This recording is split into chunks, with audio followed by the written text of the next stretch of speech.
Ini adalah tutorial untuk cara membuat cheese melt rissoles. Yang pertama kita bikin sausnya dulu ya. Nah, kita larutin dulu ini bubuk kejunya karena bubuk curry cheese stone ini dia tuh lumayan gampang bergerindil kalau misalnya nggak dicampurin dulu sama air. Makanya di sini aku campurin dulu dengan air panas, harus air panas karena kalau air dingin dia susah banget nyatunya ya. Jangan terlalu banyak menambahkan air karena kita nggak mau bikin saus kejunya jadi keenceran ya. Kalau misalnya keenceran saat digoreng nanti dia bakal bleber sana sini. Jadi perhatiin teksturnya cukup sampai kental kayak gini aja tuh. Dia tetap kental tapi nggak terlalu cair juga ya.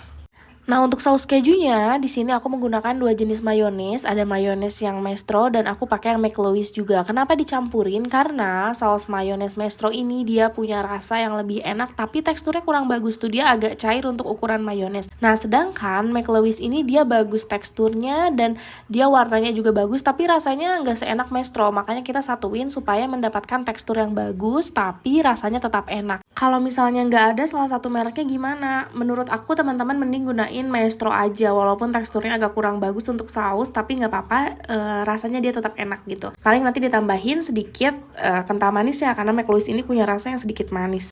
Sip, kita lanjut ke step selanjutnya itu adalah kita campurkan nih bubuk keju yang udah dilarutkan tadi ke dalam mayones. Ini sebenarnya caranya gampang banget bikin saus keju, tinggal kita campurin semua bahan lalu diaduk-aduk aja gitu ya. Nah, keju udah masuk, di sini aku siapin ada cheese spread, ada yogurt, dan ini ada merica. Merica ini tujuannya untuk menambahkan aroma dan rasa yang lebih seger ya, jadi berempah juga gitu. Nah, kita masukin semuanya. Ini aku pakai Greek yogurt, aku pakai dari Cimory, tapinya yang Cimory yang plain.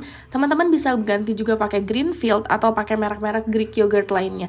Jangan gunakan minuman yogurt, karena ada juga minuman yogurt ya, itu tuh encer banget ya, jangan dipakai dan rasanya tuh manis gak kayak yogurt. Di sini aku juga masukin si mayones McLouis-nya ya, aku masukin semuanya aja.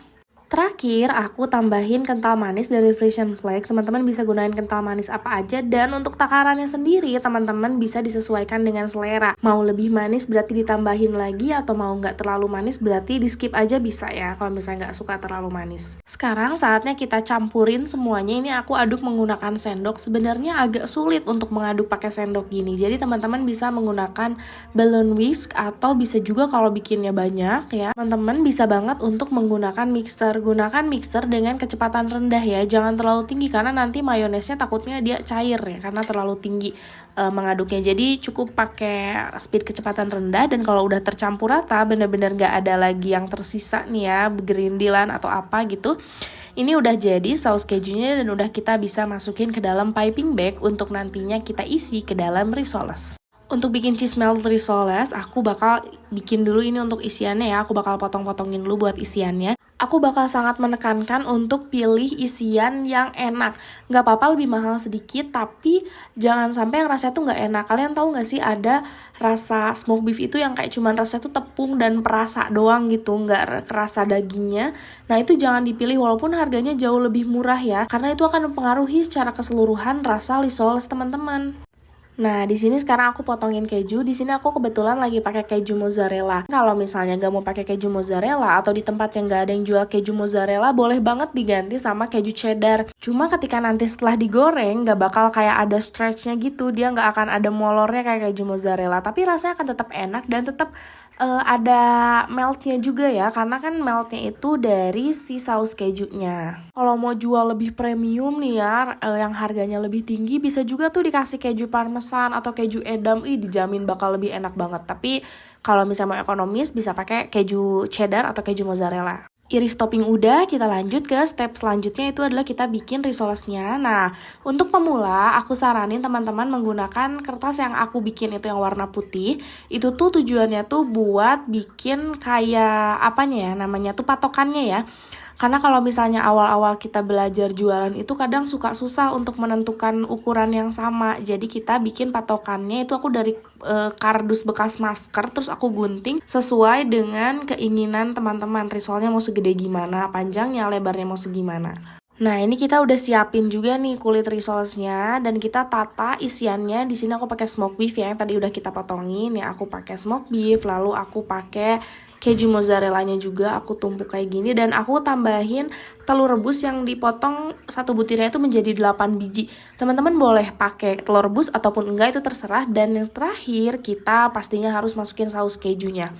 Masukin saus kejunya nggak boleh sedikit, tolong jangan sedikit kasih saus kejunya, karena itu ciri khas yang bikin risolnya itu jadi enak, itu adalah saus kejunya ya. Dia memberikan rasa ngeju dan creamy. Kalau misalnya cuman sedikit, nanti pas digigit ya rasanya cuman rasa smoked beef sama keju yang mozzarella aja. Itu pun nggak terlalu banyak kan ya mozzarella, karena kalau terlalu banyak tuh pastinya bakal tekor.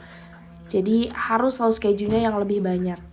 Untuk melipat risolesnya aku yakin teman-teman udah pada bisa. Kalau kita lipat kayak gini aja ya nih, sisi kanan dan kirinya kita lipat. Nih kita sesuaikan ukurannya dengan ukuran kardus atau kertas yang udah kita potong. Lalu kita gulung, dikira-kira aja gulungnya, jangan digulung padet ya. Kita gulungnya itu kayak melipat amplop, bukan digulung banget gitu. Nah, kalau misalnya teman-teman udah terbiasa dengan bikin risoles nih, bisa langsung sekaligus 2 kayak gini. Tujuannya untuk menghemat waktu ya, menghemat waktu dan menghemat tenaga juga karena sekalian. Dan gak perlu lagi bikin patokan-patokan kalau misalnya udah terbiasa. Jadi bikin patokan dari kertas itu khusus teman-teman yang baru mulai dan baru mencoba. Jadi supaya ukurannya sama. Oke, sekarang tinggal kita gulung semua kulit risoles dan kita kasih isian di dalam risolesnya ya. Kita lanjut ke step selanjutnya untuk bikin bahan pelapis basah. Jadi pelapis basah ini aku pakai tepung terigu dan pakai air. Perbandingannya terigunya itu 1 bagian dan airnya 3 bagian. Takaran ini cuman berlaku untuk yang tepung panirnya halus ya. Kalau misalnya tepung panirnya kasar, teman-teman bisa menggunakan 2:1. Jadi 2 bagian air dan 1 bagian terigu supaya nggak terlalu cair. Jangan lupa untuk menambahkan juga garam supaya dia nggak hambar ya. Dan nanti jadi si risolesnya tuh tetap asin walaupun dikasih tepung panir. Karena kalau misalnya lupa dikasih garam, dijamin risolesnya itu biasanya jadi kurang asin. Walaupun rasa kulitnya udah pas, sausnya udah pas asinnya, dan isiannya udah pas juga asinnya. Kalau misalnya di tepung pelapisnya nggak dikasih garam, itu biasanya jadi kurang asin rasanya. Nah, tepung pelapisnya kita aduk sampai benar-benar tercampur rata ya si terigunya. Nih liatin dia masih bergerindil, ini bisa kita tekan-tekan aja kayak gini. Atau kalau pesenannya banyak, kayak misalnya udah pesenannya 100, 200, itu kalau pakai garpu kan pegel ya tangannya dan lama juga nggak efisien. Jadi bisa menggunakan mixer gitu supaya cepat larut si terigunya. Aku juga mau bahas sedikit tentang tepung panir. Ini aku pakai tepung panir yang oranye, jangan yang coklat karena bikin risolnya tuh gampang gosong. Jadi mending yang oranye, dia warnanya lebih cerah, lebih bagus. Dan kalau misalnya teman-teman pakai tepung panir yang halus, kelebihannya itu si minyak yang bakal dipakai untuk menggorengnya itu bakal jauh lebih bersih dibandingkan pakai tepung panir yang kasar. Dan dari segi look, dari segi tampilan, jauh lebih cantik menurut aku itu pakai yang tepung panir halus. Jadi aku lebih suka untuk menghaluskan tepung panir menggunakan blender dibandingkan aku pakai tepung panir yang kasar, yang langsung dibeli, langsung dipakai kayak gini.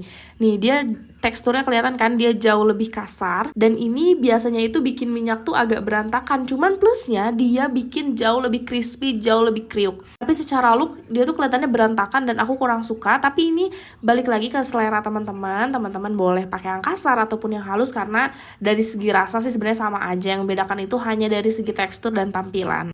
Step selanjutnya nih, risoles yang udah kita isi, yang udah kita gulung-gulung, kita masukkan ke dalam tepung pelapis basah dan kita masukkan juga ke dalam tepung panir. Nih kita tepung panir secara rata, jangan sampai ada yang ketinggalan, karena kalau belentong-belentong atau kalau misalnya ada yang ketinggalan, kesekip gitu ya, hasilnya nggak akan bagus, jadi tampilannya kurang bagus. So pastikan risoles kalian itu terbaluri dengan tepung panir secara merata. Oh iya, terkadang kalau misalnya kita bikinnya banyak nih ya, si tepung pelapis basahnya itu biasanya tuh terpisah antara glutennya atau kandungan dari terigunya itu dengan air. Jadi harus sering-sering diaduk ya kalau misalnya udah mulai kelihatan terpisah. Nah, kita lanjut untuk panirin semua risolesnya dengan rapi dan dengan rata ya. Oke, kalau udah dipanirin semua, saatnya kita tata. Ini aku simpan di tempat untuk donat ya. Ini mau aku masukin ke kulkas. Kalau misalnya mau langsung digoreng, teman-teman masukin dulu ke dalam kulkas kurang lebih 1-2 jam supaya tepung panirnya itu makin menempel. Tapi kalau misalnya mau di frozen, langsung aja dimasukin ke dalam freezer.